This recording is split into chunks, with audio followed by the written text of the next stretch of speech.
Hello there. तो आज से लगभग करीब से 50 साल पहले तक अगर आपको अपने पैसों को स्टॉक मार्केट यानी कि आपको अगर अपने पैसों को शेयर मार्केट में इन्वेस्ट करना रहता, उसमें निवेश करना रहता, तो आपको ऐसा करने के लिए इंडिया के दो सबसे पॉपुलर और सबसे बड़े स्टॉक मार्केट यानी कि स्टॉक एक्सचेंज जो कि है NSE यानी कि नेशनल स्टॉक एक्सचेंज और BSE यानी कि बॉम्बे स्टॉक एक्सचेंज, या तो आपको यहाँ खुद जाना पड़ता और वहाँ लाइन में लग करके आपको अपनी फेवरेट कंपनीज के स्टॉक्स को परचेस करना पड़ता यानी कि खरीदना पड़ता, या फिर आपके बदले आपका कोई ब्रोकर या फिर आपका कोई एजेंट इसी स्टॉक मार्केट में जाता और आपके लिए आपकी मन पसंदीदा कंपनीज के स्टॉक्स को खरीद लेता और ऐसा करने के लिए आपसे वो कुछ % कमीशन चार्ज करता। तो ये था पुराना मेथड। लेकिन आज के समय में टेक्नोलॉजी इतनी ज़्यादा बढ़ चुकी है, वो इतनी ज़्यादा एडवांस हो चुकी है कि आज के समय में हमारे पास बेनिफिट है कि हम सभी लोग सिर्फ घर बैठे बैठे ही सिर्फ अपनी मोबाइल की मदद से अपने मोबाइल में ही कुछ बटन्स को क्लिक कर करके हम लोग सिर्फ घर बैठे ही अपने मन पसंदीदा कंपनीज में इन्वेस्ट कर सकते हैं और उन सब कंपनीज के स्टॉक्स को अपने पोर्टफोलियो में शामिल कर सकते हैं। और आप stock Zerodha app, grow app और उसके साथ साथ 5 पैसा ऐप और एंजल वन, ये सब कुछ ऐसी कंपनियां हैं या फिर हम बोल सकते हैं ऐसे ऑनलाइन एजेंट्स हैं जो हमें घर बैठे बैठे अपने मन पसंदीदा कंपनीज के स्टॉक्स में इन्वेस्ट करने का मौका देती है। यानी कि हम बोल सकते हैं यही सब वो कंपनीज है जो हमें ये सब सर्विस प्रोवाइड करती है। तो क्या अब आपको ये बात समझ आई कि आप कितने ज़्यादा लकी हो कि आज के समय में टेक्नोलॉजी इतनी ज़्यादा बढ़ चुकी है कि आप घर बैठे बैठे ही अपने फेवरेट स्टॉक्स में इन्वेस्ट कर सकते हो और उसको अपने पोर्टफोलियो में शामिल कर सकते हो। तो अब आप में से कुछ लोग बोलोगे कि हाँ ये सब तो ठीक है वैसे, लेकिन क्या ये ऑनलाइन स्टॉक परचेस करना वो भी इन सब थर्ड पार्टी ऑनलाइन एजेंट्स के थ्रू, क्या ये सेफ़ है? यानी कि भाई हमारे पैसे लग रहे हैं, इसकी सेफ्टी की आखिरकार गारंटी कौन लेता है? क्योंकि आज के समय में ऑनलाइन फ्रॉड्स इतने ज़्यादा बढ़ चुके हैं, तो क्या होगा अगर ये सब ज़ीरोधा और ये अपस्टॉक्स ऐप भी भाग गए तो, या फिर इन्होंने हमारे साथ फ्रॉड कर दिया, या फिर ये कंपनी ही अगर बैंकरप्ट हो गई, तो ऐसे सिचुएशन में हमारे शेयर्स का क्या होगा? यानी हमने जो शेयर्स या फिर स्टॉक्स खरीदे हैं उनका क्या होगा? अगर ऐसा होगा तो कहीं हमारे सारे के सारे पैसे डूब तो नहीं जाएंगे? तो हमारे दिमाग में ऐसे बहुत सारे सवाल है। तो चलो अब इन्हीं सब सवालों के उत्तर का हम देखते हैं और इसको सॉल्व करते हैं। और हाँ, ये वीडियो काफ़ी छोटा सा है, इसलिए इस वीडियो को पूरा एंड तक पूरा ज़रूर देखना ताकि आपको सारी इन्फॉर्मेशन मिल सके।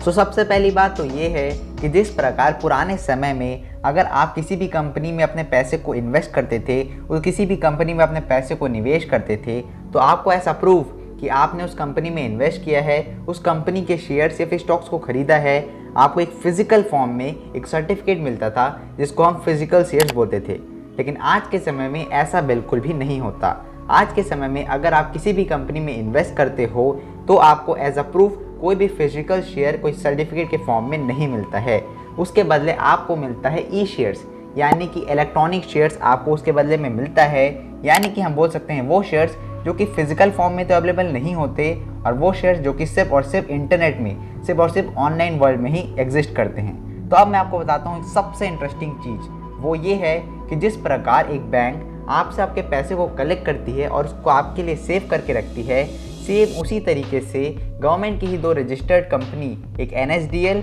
और एक CDSL, ये दोनों ऐसे डिपॉजिटरी कंपनी हैं जो आपसे आपके ई शेयर्स को यानी इलेक्ट्रॉनिक शेयर्स को आपसे कलेक्ट करती है और आपके लिए उसको सेव करके रखती है और ऐसा वो काम करती है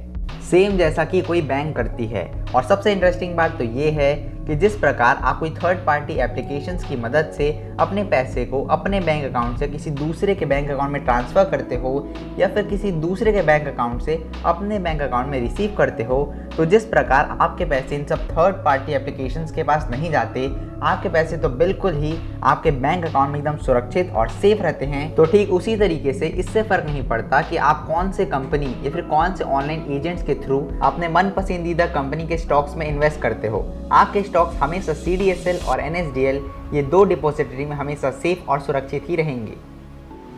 तो अब फाइनली वो सवाल कि क्या होगा अगर ये अपस्टॉक्स और ज़ीरोधा भाग गए तो मान लो कि आपने अपना एक डीमैट अकाउंट खोला ज़ीरोधा में, और अगर फ्यूचर में ये ज़ीरोधा कंपनी अगर भाग भी गई या फिर आपसे इन्होंने फ्रॉड भी कर लिया, तो भी ऐसे सिचुएशन में भी आपको डरने की कोई भी बात नहीं है। क्योंकि आपको ये बात पता होनी चाहिए कि आपके जो शेयर्स हैं वो तो इन ऑनलाइन ब्रोकर्स के पास है ही नहीं। यानी कि आपने जो शेयर्स लिए हैं वो तो ज़ीरोधा कंपनी के पास है ही नहीं, आपके शेयर्स तो CDSL या फिर NSDL के अकाउंट में बिल्कुल सेफ और सुरक्षित है। तो इसलिए फ्यूचर में अगर एनी हाउ अगर ज़ीरोधा कंपनी अगर भाग भी गई तो भी आप सिर्फ CDSL को एक फॉर्म भरोगे, जिसके बदले CDSL आपके सारे के सारे पुराने शेयर्स को एक नए डीमैट अकाउंट में ट्रांसफ़र कर देगा और इस तरीके से आपके शेयर्स और आपके पैसे हमेशा सेफ ही रहेंगे। सो आई होप कि अब तक आपको आपके सारे क्वेश्चंस के आंसर मिल गए होंगे, आपको सारे के सारे सॉल्यूशन पता होंगे। और हाँ, अपस्टॉक्स अकाउंट में फ्री में डीमैट अकाउंट खोलने की जो लिंक है वो नीचे डिस्क्रिप्शन में है, तो आप वहाँ से जा करके अपस्टॉक्स में फ्री में अपना डीमैट अकाउंट खोल सकते हो और अपनी इन्वेस्टिंग की जर्नी की शुरुआत यहाँ से कर सकते हो। और हाँ, मैं बता दूँ कि ये वीडियो कोई भी स्पॉन्सर वीडियो नहीं है, मैं पर्सनली अपस्टॉक्स अकाउंट को यूज़ करता हूँ, सो इसलिए मैंने आपको ये रिकमेंड किया। Never depends on a single income, make an investment to create a second source. तो अगर आपको ये वीडियो अच्छा लगा हो तो इस वीडियो को लाइक कीजिए, अगर आप चैनल पे नए हो तो चैनल को सब्सक्राइब कीजिए, उसी के साथ साथ बेल नोटिफिकेशन को दबा दीजिए ताकि आपको ऐसे वीडियो की नोटिफिकेशन सबसे पहले हमारे चैनल पर मिल सके।